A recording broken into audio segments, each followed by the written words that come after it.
Come see us on tour in Los Angeles, Honolulu, Dallas, Texas, Baltimore, Atlantic City, Cohoes, New York, and Providence, Rhode Island. Go to jimmydore.com for a link for tickets, and only there. So this guy goes on Tim Pool's. I didn't know who this guy was, but I went and looked him up. He's one of those guys who has a good algorithm. He's on the corporate algorithm.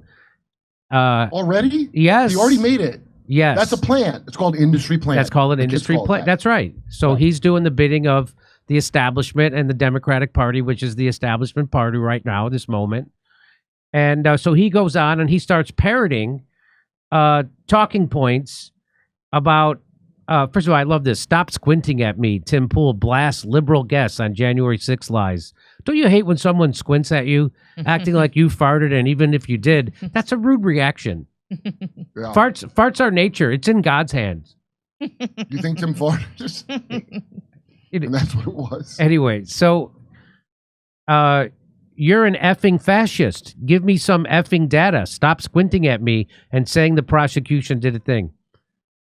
You know the word fascist means a bundle of sticksist? It does. Right? So it's kind of homophobic in a way, what Tim said. I'm just saying. Anyway, on a recent episode of Timcast IRL, what does the IRL stand for? That's my question. In real life? Oh. Yeah. On a recent episode of Timcast IRL, I was on one of them. I don't know if it was the IRL one or the other one. The show host, Tim Pool, crashed out on Luke Beasley. He crashed out? That's a term for when you're like going for broke and you're probably going to go to prison for this. Oh, really? And you don't care anymore. So it's kind of weird to use that way. So he crashed out on Luke Beasley after he suggested January 6ers should not be pardoned by Donald Trump. After 30 minutes, about 30 minutes into the live show, the conversation turns to January 6 prisoners and how Trump plans to pardon some of them. All of them. He should pardon all of them. Guest Luke Beasley suggests he is against this because that was an FBI psyop. There were over 200 FBI guys, according to the congressman, former policeman who investigated it. Luke Beasley said not the whitewash of the Inspector General's report, which said there was 26, but we know that there were FBI assets inside the Capitol dressed up as MAGA supporters before the riot ever even started. Guest Luke Beasley suggests he's against this move, especially for those rioters that attacked police officers at the Capitol. I don't believe any of them did that at all. Even the ones they said did, I don't believe it. Also, since when do Democrats love police officers? BLM and defund the police was a Democrat move. Now you love cops? So here, by the way, here is, doesn't he?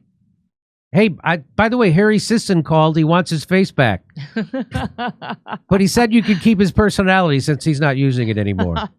Yeah, he's old. If this guy ever went to prison, he'd last as long as about a Hot Pocket at a Comic-Con convention. Well, don't ever go to a Diddy party, kid. All right. Because you won't make it. So here he goes. So here it is. Here's the big dressing down that Tim Pool gives this guy. You have. No, right. I So, haven't. No. Stop. You don't know anything about these January 6 cases. You don't know why these people are in jail. You don't know that a man is in Brooklyn right now for 3 years without charge or trial. And when Donald Trump says these people have been held for too long, you say, no, Trump is wrong. Keep them locked up. That's fucking fascist. Dude, you've been sitting here with no knowledge of the specifics of some of these cases. There is a man in Brooklyn right now. I'm going to say it again. No charges whatsoever brought. He's been in jail for 3 fucking years. For you to sit there and say it is good that he remains locked up is fascism. That is saying the hierarchical system of the courts and the government is just, and the process is all that matters. And I am saying perhaps 3 years is enough. Because I actually have moral logic and an understanding of these cases. Hence, my position on January 6th has always been the people who have attacked police must go to prison. But 3 years is a fucking long time for assault on an officer. We have seen people on the far left, notably when they were firebombing shit all across Minnesota, 33 people murdered. And how many criminal charges did we get for this? When they firebombed a police station and forced the police to evacuate. On May 29th, 2020, when thousands of far leftists firebombed stormed the White House grounds and set fire to St. John's Church and injured 100 police officers, how many fucking people went to prison for 3 years? How many of them who never showed up on that day are in prison for 20 years? Enrique Tarrio wasn't even in D.C. on January 6th. And you are saying that man who his only crime was, quote, don't leave. That's his only crime. You think he should be in prison for 20 years because you're a fascist. You don't care what the facts are. You don't care if this is unjust. You only care that the machine state has decreed you are not to be locked up. And this is the problem I have with the left. They don't know the facts. They don't care about the facts. They view morality as a blanket government stroke of the pen, and every person, regardless of their crime, should be in prison for decades. I reject it outright. The people who fought cops should go to prison. They did. It's been 3 years.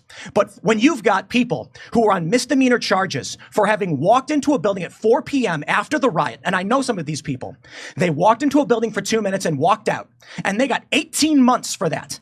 I don't see you defending the innocent people who walked onto a public grass at a public building after a riot had been completed. You don't know. You don't care. You've taken a tribal position and people are suffering because of it. Now you say that Donald Trump saying the injustice that we've seen warrants commutation or pardons. You say that means he's advocating for violence. This is the ultimate problem. Then you cite a press release from Maryland saying, but the right's more violent. There is a distinction between a white supremacist as a right-wing group and a run-of-the-mill Christian conservative who showed up on that day not to protest. Let's talk about Brandon Strzok. He never went in the building. He was on the other side of the building. There was a permitted protest. He walked up the stairs and he was yelling. They put this guy in prison.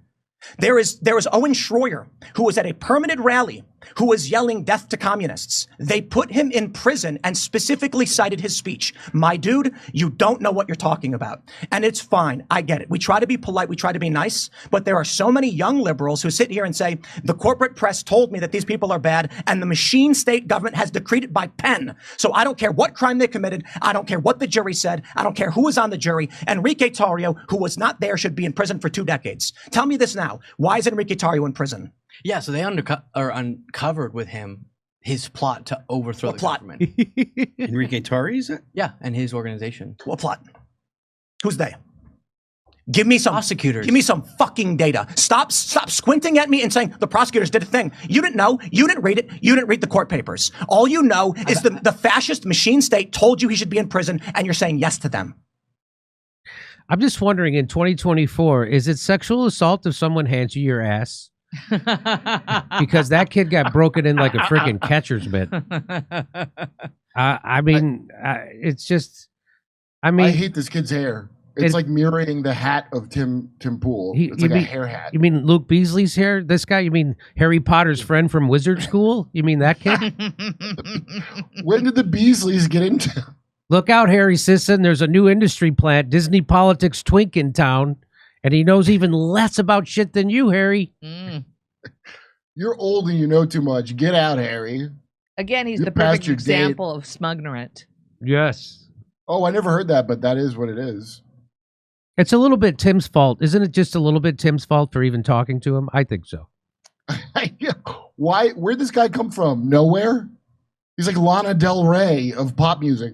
He's got a, like I said, he's on the corporate. He's got the favorable algorithm on YouTube, and that's that. Just like Harry Sisson, just like the Brooklyn Dad Defiant, they all get the favorable algorithm like they would get on Twitter, and it's for real. But Brooklyn Dad Defiant is almost a working Joe compared to this kid. That guy's old, and I don't know, he was just blathering, and they hired him. This kid was made in a lab. Yeah. Wherever they made Brian Stelter, where they were combining eggs and humans.